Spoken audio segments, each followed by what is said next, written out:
Pangayog mga idol, pangayog kami ngayon.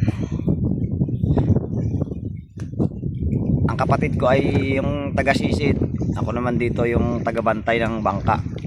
Ayun o.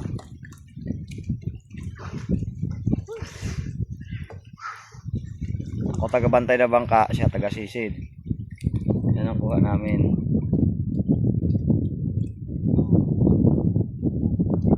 Kunti pa lang. Yan o, tabing ilog.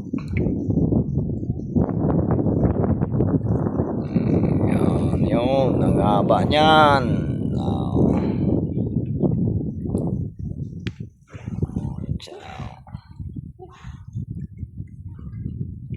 Hanggang dun yan. Hanggang Ilog Pasig yan. Tapos hanggang dun din.